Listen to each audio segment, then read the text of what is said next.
Welcome to Mental Health Monday. My name is Mick Coyle. Coming up on the programme this week. During the London Marathon, being in the telephone, I have been approached by spectators or fellow runners. I can't think of another example of where that original story represents the modern story of Samaritans more than literally a telephone walking with someone who's struggling through a marathon. A fellow runner in tears approached me on Tower Bridge, and we held hands and we talked about our own experiences, and so I helped him. And I'll be reminding you how you can make connections with mental health organisations within your community. It's Mental Health Monday. The home of the UK's conversation about mental health. Welcome to Mental Health Monday. My name is Mick Coyle. Coming up, we have got a bit of a marathon legend. We're going to be hearing from Dave. Dave Locke is the running telephone. Now, Dave's going to be telling us about his London Marathon journey over the last quarter of a century, but also a really poignant mental health journey as well. Just a quick heads up before we do that, I just wanted to mention at the Commercial Radio News Awards this year, 2024, we have been nominated from Mental Health Monday for our work around the Leave a Light On project. So if you were with us for 2023, you'll know just after episode 300, we brought about a series of stories and a project that looked at the experience of losing a loved one to suicide when you are a parent. So a parent's experience of losing a child to suicide. So I'm really pleased with that. So thank you to everybody who's supporting Mental Health Monday and supporting the interviews that we're doing through Mental Health Monday. We've also been recognised, I'm very pleased to say, with our Spiked project. So last year we were hearing from Maya. Now, Maya told us the story about the impact of being spiked. Spiking is an issue, is a huge issue up and down the UK. And at the end of last year, the government finally introduced a strategy to tackle that. But before that, we were doing our best to put that on the agenda by talking about the impact of being spiked, what it means, what it feels like, and what the ramifications for it. So that got nominated as well. And as a bit of a hat trick, we also scored a nomination for Football Untold, which was my sort of side hustle for Mental Health Monday. That was the podcast where footballers were speaking about their gambling addictions. Now, as a result of those footballers sharing their gambling addictions, regular listeners will know that our support partner, the Beacon Counselling Trust, who we were signposting to as part of the podcast, received a 200% increase in the number of people asking for support while that podcast was going on. So that was absolutely huge for us as well. So 3 things that we've been nominated for at the Commercial Radio News Awards. I'm absolutely delighted that they've been recognised by the judges. We will let you know how we get on March the 20th.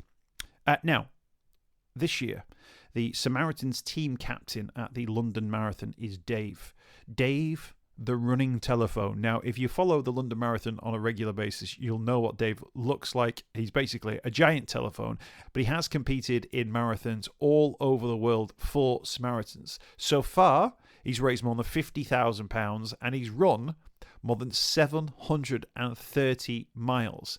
So we're going to be hearing about how his running has helped him cope with what he's been through in life. And we'll also be hearing about the work that he's doing to hopefully make some changes. He'll also talk about losing his brother to suicide last year. And I thank him for being so open and honest about what can be obviously a raw conversation. There's a lot to this conversation. There's a lot happening around it, but at the heart of it is somebody who is just trying to make a difference. And it's why it's brilliant to celebrate these people here on Mental Health Monday. So I started off by just getting into the nickname that he's developed over the time. Dave, the running telephone. Where did it all begin?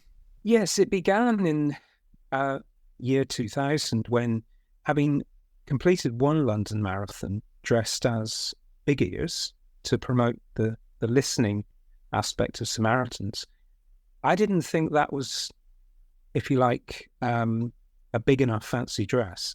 So we came up with an idea of using the telephone as a symbol, and I paid a visit to a theatrical costume maker, and they then, together with me, we designed the telephone. They built it around me, and of course I then ran my first London Marathon in year 2000 in the telephone. And because it says Dave on the telephone, I had people saying, "Oh, there's Dave the running telephone," and I thought, that sounds good. So that's where it came from. There is a funnier aspect to this as well, in that I have had people asking me what my name is because they're assuming that it's the telephone that's called Dave and the guy inside must be called something else. So I always say, well, coincidentally, I'm called Dave as well, but that's a pure coincidence. So that's where it came from. Fantastic. It speaks of the camaraderie that you hear about from people who get involved in the London Marathon, and that relationship between those who were taking part and those who were sort of stood on the sidelines and cheering people on. This almost like the duality between the two. Yes, absolutely. And I think that is one thing that's so important about the London Marathon, that without the tremendous support that we get from start to finish, but also all the volunteers who are there giving up their time on a Sunday to hand out bottles of water or act as marshals. Without all of those people, we wouldn't have a London Marathon. And that, yeah, as you say, that camaraderie is very much, it's certainly there with the runners because we all help each other as runners. And I always feel so privileged to be running with so many people running for so many important causes. So yeah, camaraderie all the way through the whole event. Let's talk about the important causes. So you're the Samaritans team captain, running for this year's event, and this is a landmark marathon for you. Some people dream of running one marathon in their lifetime. I think you're clocking more than nearly 750 miles in marathons so far. This is your 25th, am I right in saying? Yes, it's my 25th consecutive London Marathon. So, and obviously I would have hit that if it hadn't been for the pandemic. But big one for me, pure coincidence that we, as the Samaritans charity, that we are the official charity. That's a pure coincidence. It's a nice coincidence. Just tell me about your relationship with Samaritans. And you mentioned, people run for all sorts of different causes. But the fact that you are now the team captain shows your commitment to this particular cause. Can you just start by talking about why, in the very first instance, Samaritans was an organisation that you felt, right, I can do something for them, I can give something back to them potentially? Yes, I guess the way I would describe it is that I've been on a journey through my life, like most of us have, where from being very young, I had a difficult childhood. Didn't know my father. My mother had me out of wedlock at a time when that was really frowned upon. So I grew up very much feeling quite isolated and alone, despite having very loving grandparents.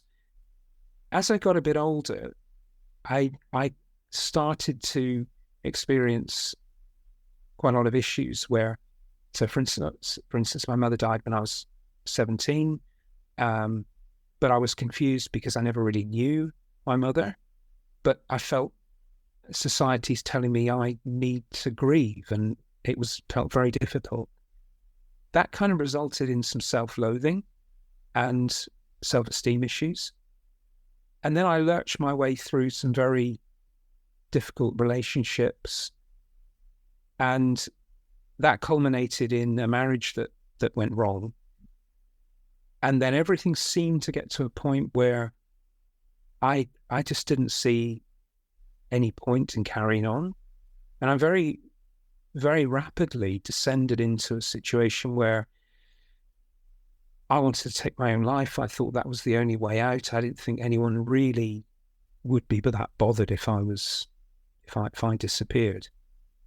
That's when I called Samaritans, and Samaritans literally saved my life.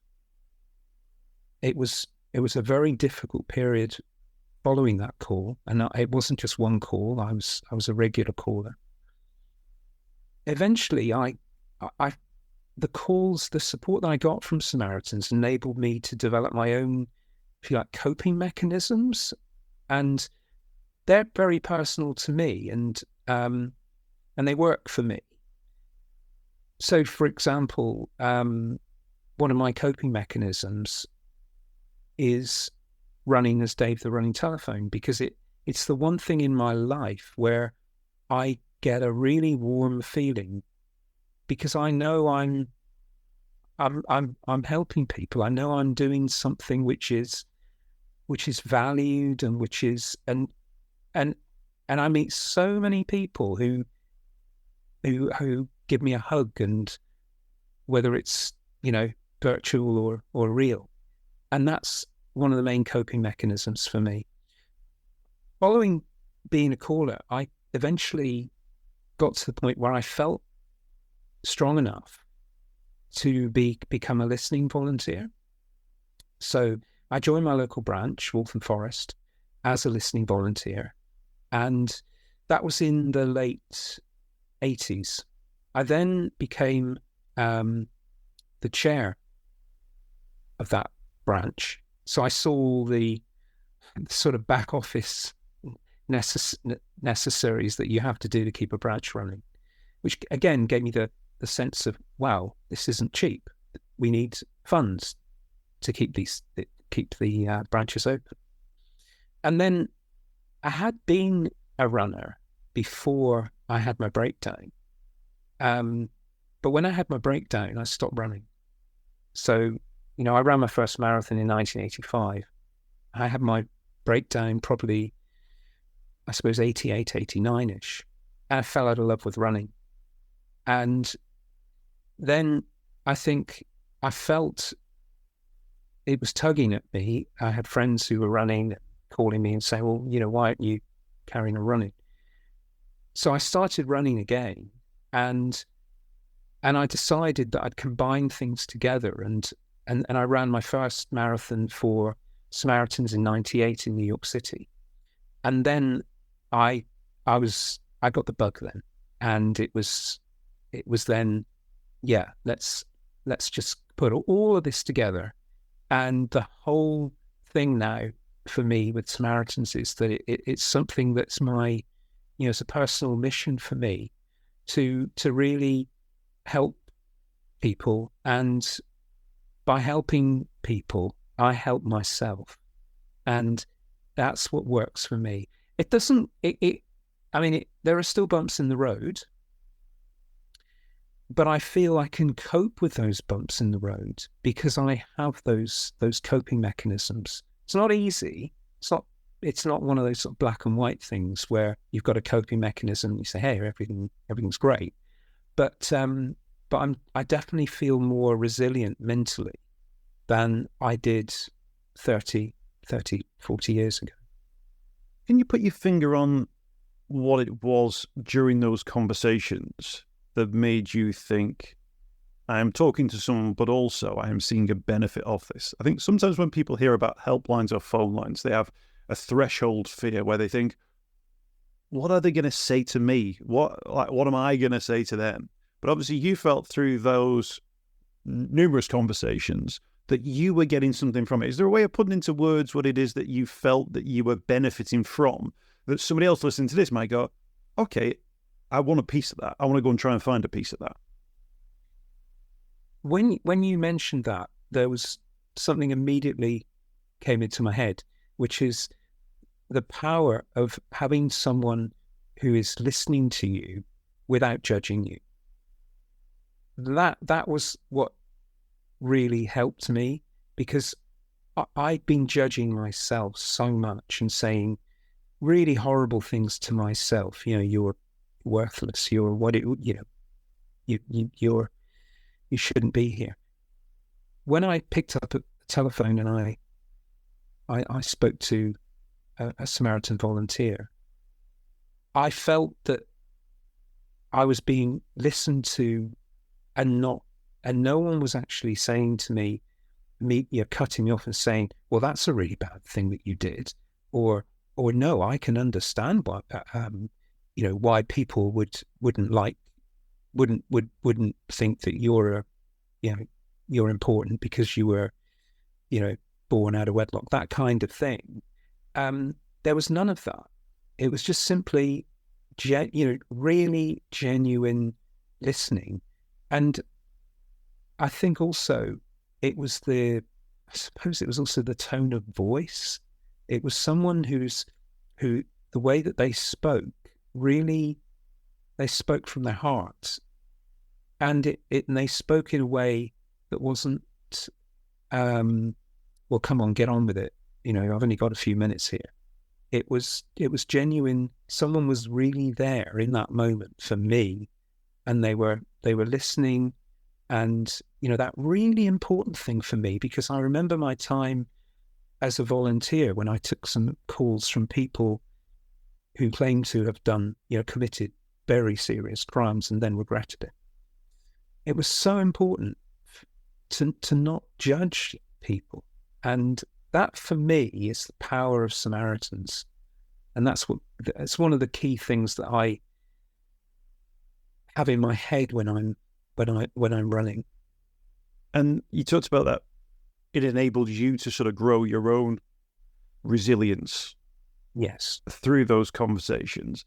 I think that's one of those things that's one of the hard messages, I think, around mental health, is that you can be in a better place, and actually you can be in control of being in that better place, that resilience you can build, and it can be a self-built journey of resilience with the supporting factors. I think sometimes maybe people feel like people can't picture themselves in a better place. They can't picture a world where they can cope with the things. And obviously through the steps you've taken and the journey you've been on, you've built that. And it's quite hard to say to someone that will come, but you've got to give it time, and you've got to invest in yourself to do that as well. People have always got to find that the permission to invest in themselves, whereas it shouldn't be something which requires permission. It should be something that we have, but we don't have that, do we? We've not grown up being taught how to deliver that for ourselves. No, absolutely. And I think in a way there's some good news there, in that we do have it within ourselves, but often it's like anything. We need someone to help us along that path. And I mean, there's a marathon analogy here, in that at the end of the marathon, when inevitably I will be at the back, because it's very important for me that no one gets left behind. And I think that's another kind of metaphor for me, in that I like to think in life, I don't want anyone to get left behind if I can help it. And, you see someone struggling along at the end of a marathon and thinking, I can't make this.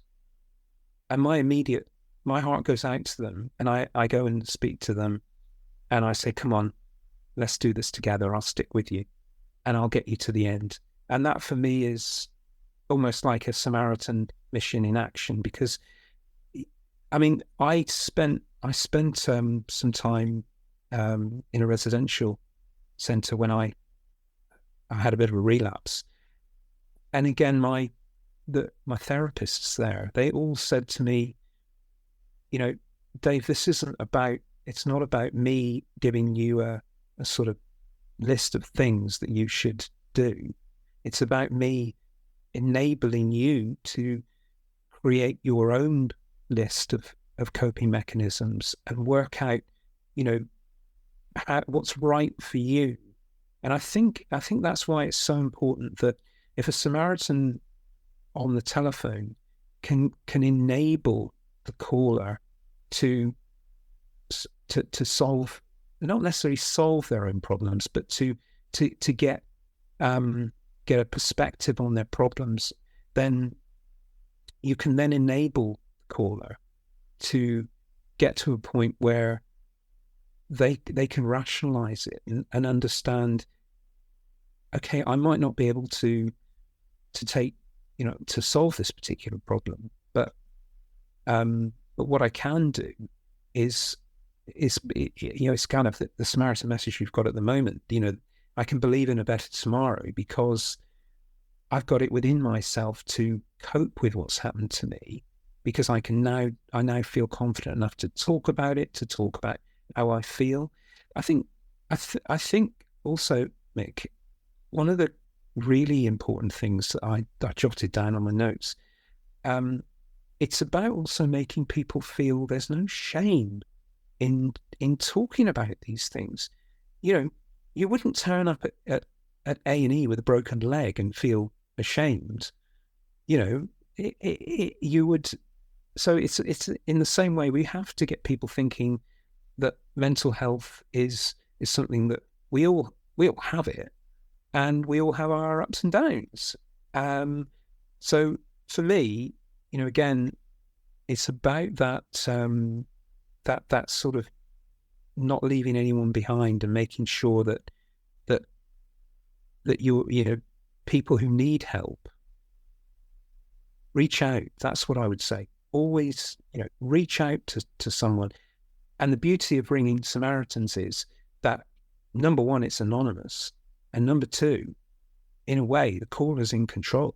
Because if you're feeling uncomfortable, you can always hang up and call again. But we'll always be there 24/7. So, no, sound advice. People obviously know the Samaritans and they know the story of the Good Samaritan. But actually, I can't think of another example of where that original story represents the modern story of Samaritans more than literally a telephone walking with someone who's struggling through a marathon. I imagine anyone who would see that would go, "Oh, Samaritans, right? I get it now."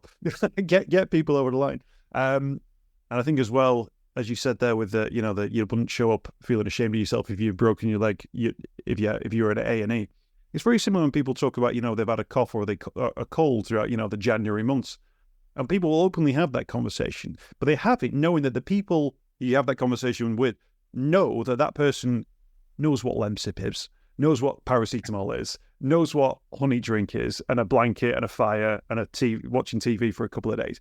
We have that sort of absorbed knowledge. I think that's another of those things where actually I felt pretty low for the last 6 weeks or so, or I've not felt myself since last summer, or it's been a good few years since I've really been finding anything in enjoyment in life. We don't have that assumed knowledge amongst ourselves, do we? That someone would go, "Oh, it's Lemsip, TV, and you'll be right as rain in 24 hours." I think that's that learning and that resilience is the sort of thing where you go, well, I'll tell you what, you might say to someone, "How have you been sleeping? Have you been, what's your alcohol intake like at the moment? Any extra stresses or strains? Is there anything emotionally that you've been dealing with? Or is there anything in particular that's, been, you've been worrying about work or home or any of those things?" Again, we've not given ourselves permissions to have those conversations, but we can have that conversation. You can learn how to do that. You can educate yourself in that, and then you can help educate other people in that too. Absolutely, and I think during the London Marathon and being in the telephone, I have been approached by people, either spectators, volunteers, or fellow runners, and they've talked to me about their challenges while we're jogging along, and I've tried to help there and then. So, and of course, there was something that went viral a few years ago when a fellow runner in tears approached me on Tower Bridge, and we held hands and we talked about our own experiences, and sadly he lost his partner to suicide. So I helped him. That was a few years ago, and uncannily, in the last London Marathon, I bumped into him at the start at Blackheath, and it was 3 weeks after my younger brother had taken his own life. And I explained this to Andy, and Andy said, "Right, I'm going to take personal responsibility to get you to the finish line." And he and I made it together. And again, it's another great symbol of how we helped each other through probably one of the most difficult experiences we both of us have had. And we again, and I'm proud to say Andy's on the team this year, and we'll probably do it again, which is fantastic.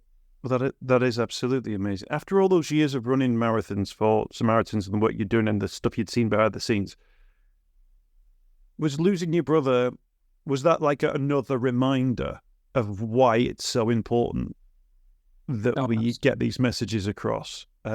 Because obviously sometimes when you're in the mental health world, there's almost like a presumption that you are somehow immune to the effects of, poor mental health. But of course, the world is happening still around it. What was that like for you in terms of thinking, right, now I'm back on the front line, if you like? Well, I suppose there was a very cruel irony about the whole thing, because I suppose up until that point, I didn't think it would ever affect me. And I'm sure a lot of people will think, well, oh, that's very sad that someone has died by suicide. But unconsciously, they're probably thinking, but that's not going to happen to me. And I was probably thinking the same. And then it happened. And obviously there was the initial shock of it. And then I think it, in a way, it redoubled my passion and my commitment to Samaritans. So it's made me even more determined now to keep going, because Stephen, my brother, he was a very troubled soul through all his life, and he suffered some of the same sort of circumstances of birth, etc., that I did. So it could easily have been me. And I just wish that, and obviously you do go back and you think, oh, I just wish he'd reached out. I wish he'd reached out to me. But that's why, my message has to be to people that, if you are really feeling like this, reach out to, pick up the phone. It's there, and there are people there who will help you. So that was the result of it, and I think it's very much changed me as a person, in that I now feel even more committed to this in my life. I think it's probably one of the most obviously I have a family, I have friends, and but Samaritans is a really, really important part of my life, because I feel it's just such an important thing. Nobody should die from suicide. I don't want anyone to die from suicide. And that's why I will be, I'll be on the line on the 21st of April in the phone. And I'll keep going as well. As long as I can, I will keep going in that telephone.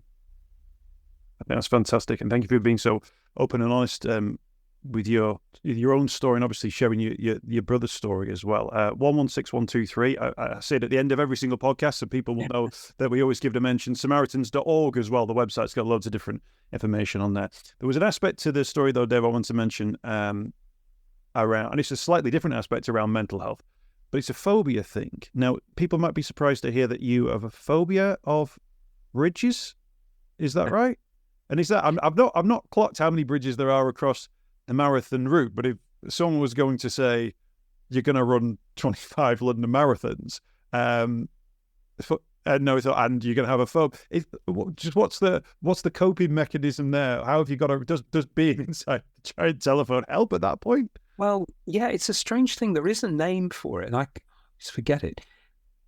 I found out that I had a phobia about bridges when I had to run over the Erskine Bridge, which crosses the Clyde to the west of Glasgow.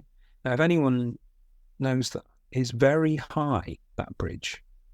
And when I was running, this is when I ran John O'Groats to Land's End for Samaritans back in 2003. And I knew that if I didn't go over the Erskine Bridge, I would have a massive detour through Glasgow, and it would disrupt my schedule. But I really hadn't thought about it. And I looked at it and thought, I can't do that. And the phobia it's partly linked to the fact that when I was a child, I had completely freaked out when I climbed the monument in London, and I panicked. I was about 6 or 7 at the time, and it was the height. So I have a phobia for heights anyway. But then the bridge thing came in when not only was the Erskine Bridge very high, but I had this irrational thought that I would get swept over the side of it. So I went over the Erskine Bridge, and I'm sure anyone driving over must have thought, what on earth is going on there? On my hands and knees, clutching the guardrail. And when I came off the other side, I was euphoric that I'd actually done it. So that was a big thing for me. And then I carried on, and the next challenge was the Severn Road Bridge. And I'm ashamed to say, I decided to do a detour. I wasn't ready for that because it's a much longer bridge. I have the same issue with Tower Bridge. So if you ever see footage of me, I will be right in the middle of the bridge, and you will occasionally see my hands go up and hold the receiver in place because I don't trust the Velcro that attaches it to the thing. And, it was just one of those things. And it's part of me. And, I even have, my stomach sinks when we drive over the Dartford crossing, right? Because it's so high.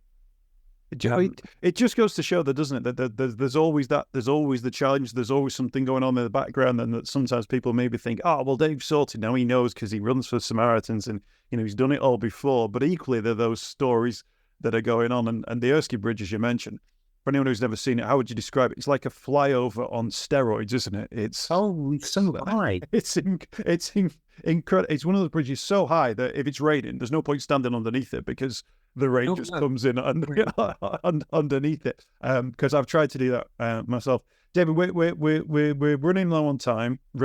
He says. But thank you so much for your time. Thank you for sharing your story. Best of luck with London Marathon 2024. Here's to many more London marathons to come. I think you're at £50,000 and counting in terms of the money that you've raised, and I'm sure you're inspiring many people as well. So thank you for sharing your story, and thanks for joining us on Mental Health Monday. Oh, thank you, Mick. Thank you for listening. I hope you've enjoyed this week's podcast. Thanks for checking out Mental Health Monday. My name is Mick Coyle. You can find me on Twitter at Mr. Mick Coyle. You can also find me, Mick Coyle, on Facebook as well. Don't forget, if you want to speak to somebody about your mental health, you can do so. The Samaritans, free to call on 116 123. You can find mental health services where you are. Just look for the Hub of Hope. Type in your postcode. It'll find those mental health services close to you. And for support in a crisis, you can text SHOUT to 85258. That's if you're experiencing a personal crisis, you're unable to cope and need support. Shout to 85258. That's a text line. Do get involved in those services. In an absolute emergency, always remember the number to call is 999. Thanks for downloading the podcast this week. We'll be back next week with more Mental Health Monday.